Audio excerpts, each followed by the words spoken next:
Danielle, Antoinette, and I'm going to tell you a little bit about my lockdown story. I suffer from mobility issues and some disabilities. I also have mental health concerns for which I was receiving services and for which I'm in an appeal with ODSP right now. So that's disability in Ontario. And basically, last March 2020, the majority of my services were interrupted. Physiotherapy twice a week for people who have chronic pain, actual mental health therapy for people who have chronic pain, program for that. I had another specialty physiotherapy that I was seeing that also everything was put on hold and then given back to me in either very small doses or under conditions I couldn't meet. For example, masking. Not going to wear a mask to begin with, at least at all on a treadmill, and other things like that, exercising. And it's only escalated. I lost service to my family doctor. I only have her over the phone now, even though I should be allowed to go in. That's just a whole other mess I won't get into. I also was cut off just from things like needing help from friends and family who should be allowed to come into my home. And volunteer their services. I rely on volunteers. If I'm having a bad day, I don't have a service that I can afford to call and pay. I call my friends, I call my family, I call my neighbors. And it created this scenario where that was going to be, in their eyes, illegal. And, I already was living quite an isolated life, being someone who has to spend a lot of their time just caring for themselves and following through on all of the doctor recommended things I need to do for the issues I have with my nerves and also in my spine and in my neck. And this is really not anyone's business. I'm happy to share it here and now, but I've faced a lot of discrimination going out into the world with my smile, right, with my full face. I was assaulted in a Tommy Hilfiger for trying to buy a t-shirt. Was grabbed by an employee. Everyone got in my face. As far as anyone who was upset with me, they were right up in my face. I was refused at the cash with my payment in my hand and kind of run out of there right in the beginning of the mask mandate here. And I've done a few things to that end, but that's really not even my main concern anymore. And my main concern is that they try to tell us that we can't assemble or we can't have, I can't have someone over here to help me with my dishes. I can't have someone over here if I can't get up off the toilet one day. I can't have someone here to help me with my laundry anymore unless they're 6 feet away from me. And sometimes I need actual physical care and help. And like I said, I've never been fortunate enough to have an actual service to provide that for me. And I still don't have that. And now without my services, I'm a lot less able to do things for myself in that way. So I've been assembling. I believe it's when we're faced with destruction, that's what we need to do. And so I'm going to show a video of something that happened. And keep in mind some of these mobility issues I have. I have a walker. I don't need it all the time, but I do need it. And I keep it in my vehicle for the times when I need it. And I couldn't have walked home from where I was, even though it's really not that far. It's maybe a 5-minute drive from my house. I couldn't have walked home if I wanted to. I couldn't have run. And the woman filming is a retired school teacher. So the two of us together, we didn't really stand a chance as far as the enforcement that they used. So you may or may not have seen this. It's fairly short.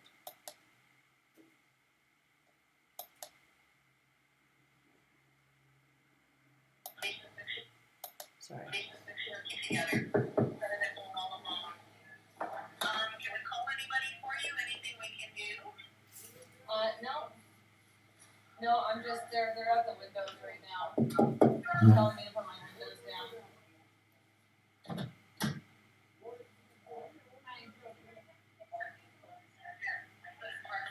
I'm not on a road right now. And can I have your, I require your business card. I would like, there's enough room for you to put it down. There's enough room here for you to slide it through. I'll take your business card, all the business cards. Business cards, please. I require your business card. Am I being detained? Am I being detained? You're being stopped right now. I'm being, how am I being stopped? I'm not going anywhere. And I would like identification as well. I need business cards. I want business cards from all of these officers. I require your business cards, please. I've asked if I'm being detained. I'm being detained. What is your probable cause for detaining me? That's right. I'm leaving an assembly. I'm leaving an assembly. I have a right to assemble. My Bill of Rights guarantees me a right to assemble. I'm leaving an assembly.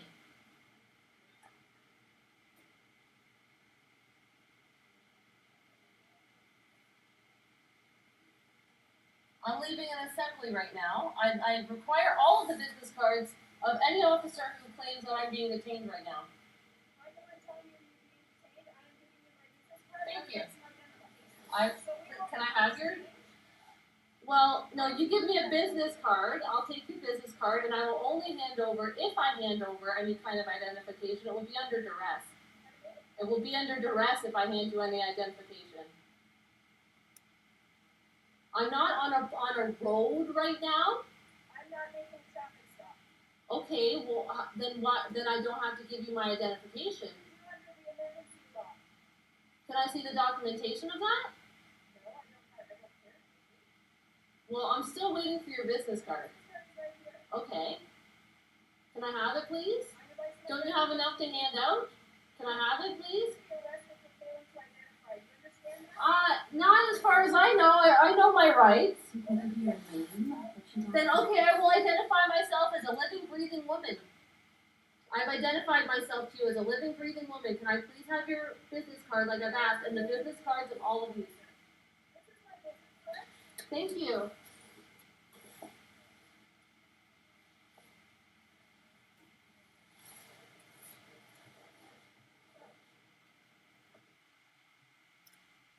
Okay, so it briefly pauses there, and this is the business card of that sergeant. No one else gave me their business card, and it kind of picks right back up here. Okay, hold on. I asked for the business cards of all of these officers. Okay, I've identified myself. Yes. Under duress, I've identified myself.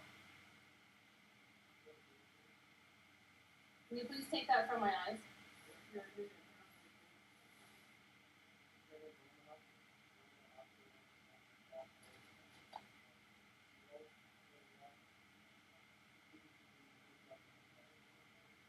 This is ridiculous.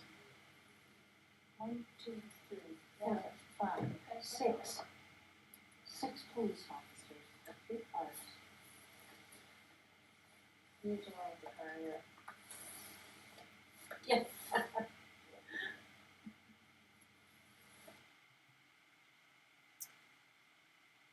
So a lot of people are like, "Oh, okay, what happened?" And basically, nothing happened. They went, they walked away.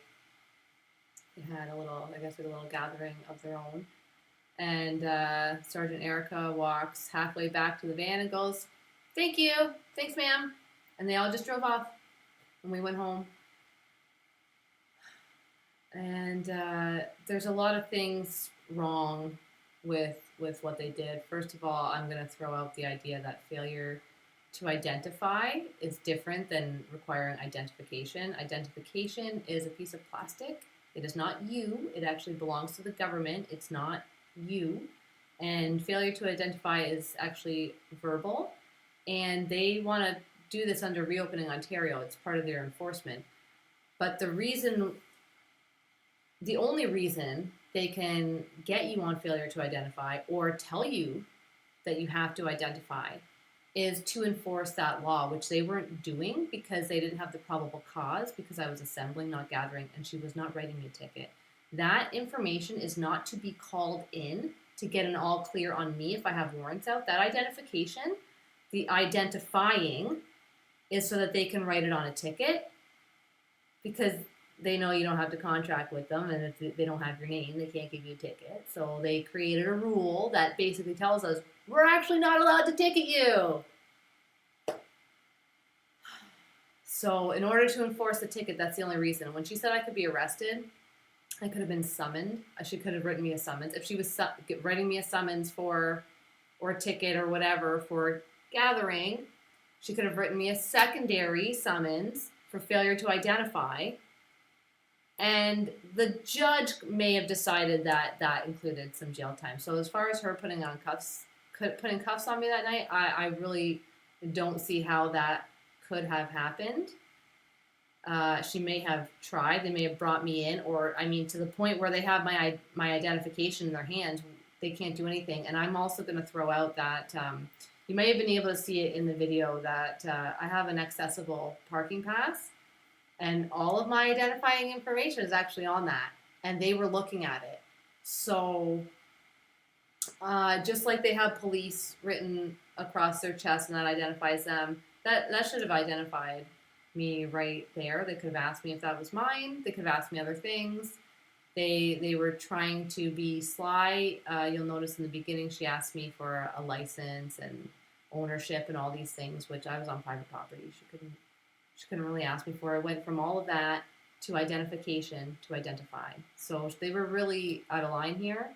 It's been rough. I have to now go through a formal complaint process. I went through a few weeks of